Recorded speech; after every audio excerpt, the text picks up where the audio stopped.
Good morning students. आज हम लोग ऊर्जा स्वरूप एवं स्रोत पढ़ेंगे। तो इसमें ऊर्जा का स्वरूप क्या होता है, ऊर्जा का स्रोत, ऊर्जा कहाँ से हमको प्राप्त होती है और ऊर्जा होती क्या है, आखिर ऊर्जा क्या है उसके बारे में जानेंगे। तो सबसे पहले इसका इंट्रोडक्शन देख लेते हैं कि ऊर्जा का आविष्कार किसने किया। ऊर्जा शब्द का आविष्कार आज से कितने वर्ष पहले हुआ है।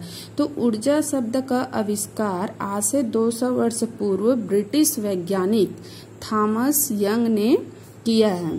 थॉमस यंग ने ऊर्जा शब्द एक यूनानी वाक्य, ये क्या है, ये एक यूनानी वाक्य है जिसका मतलब क्या होता है, अंडर कार्य, मतलब अंडर वर्क से प्रेरित होकर उन्होंने ऊर्जा शब्द को दिया। ठीक है, इनके अनुसार ऊर्जा के अंदर कार्य करने की जो शक्ति छिपी होती है वही क्या होती है, ऊर्जा के उपयोग से कार्य कर सकते हैं। हमारे शरीर में भी क्या है, एक निश्चित मात्रा में ऊर्जा है। जितना अधिक हम कार्य करेंगे उतना ही हमको क्या होती है, थकान महसूस होती है। और उस थकान की वजह क्या होती है, शरीर में ऊर्जा की आपूर्ति। और ऊर्जा की आपूर्ति मतलब ऊर्जा की आपूर्ति को दूर करने के लिए हमें क्या करना पड़ता है, भोजन करना पड़ता है, भोजन की आवश्यकता होती है। तो हमें ऊर्जा कहाँ से प्राप्त होती है, भोजन से प्राप्त होती है। आगे मनुष्य और ऊर्जा, मनुष्य और ऊर्जा में क्या तालमेल है। तो क्या होता है, ज्यादातर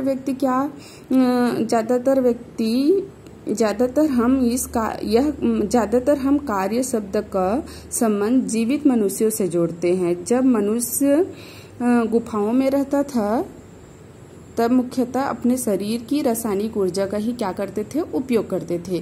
फिर लोगों ने नया ज्ञान प्राप्त किया और जो पालतू जानवरों थी उसकी उपयोग करके उन्होंने काम करवाना शुरू कर दिए।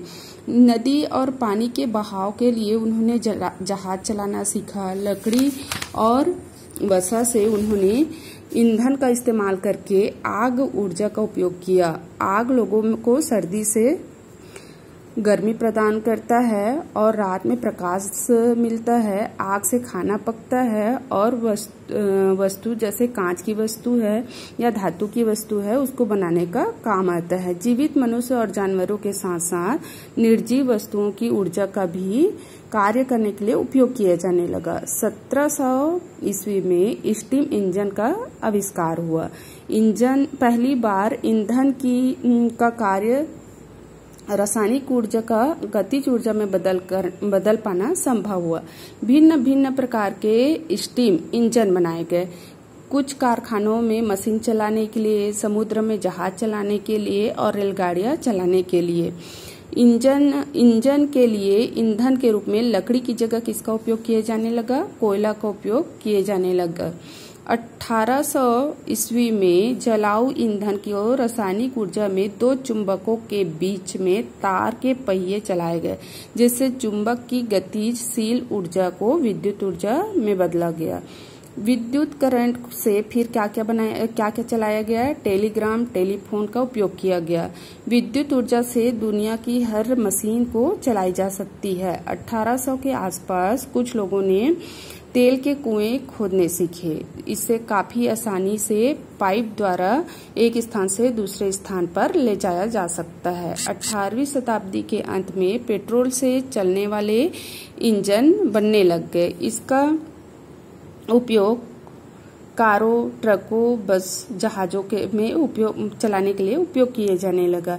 तो इस प्रकार से सभी प्रकार की जो ऊर्जा है उसका उपयोग किस किस चीजों को चलाने के लिए किया गया है उसी को यहाँ पे बताया गया है कि 1700 ईस्वी में स्टीम इंजन का आविष्कार हुआ, जिससे क्या क्या चलाया गया, रेलगाड़ी चलाई गई, कारखानों पर मशीन चलाया गया। तो मशीन के लिए वो क्या किया गया, इंजन को जो रासायनिक ऊर्जा है उसको विद्युत ऊर्जा में बदला गया। फिर विद्युत ऊर्जा से टेलीफोन, टेलीग्राम चलाया गया। इस प्रकार से 1800 ईस्वी में पेट्रोल से चलने वाले ट्रक और बसों का भी आविष्कार हुआ, जिससे ट्रक बसों को चलाया गया।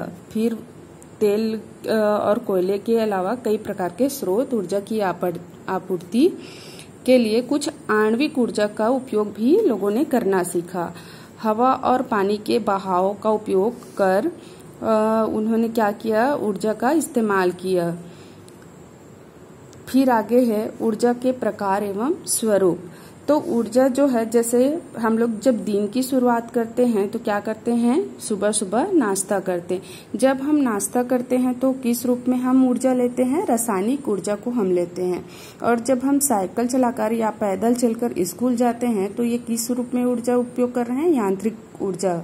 फिर जब हम कक्षा में प्रवेश करते हैं तो कक्षा में क्या होता है, लाइट जलते रहता है, रोशनी होती है, जो क्या है, प्रकाशीय ऊर्जा। फिर हम क्या करते हैं, अपने दोस्तों से बातें करते हैं, हम बातें सुनते हैं और बातें करते भी हैं, तो वो क्या है, ध्वनि ऊर्जा।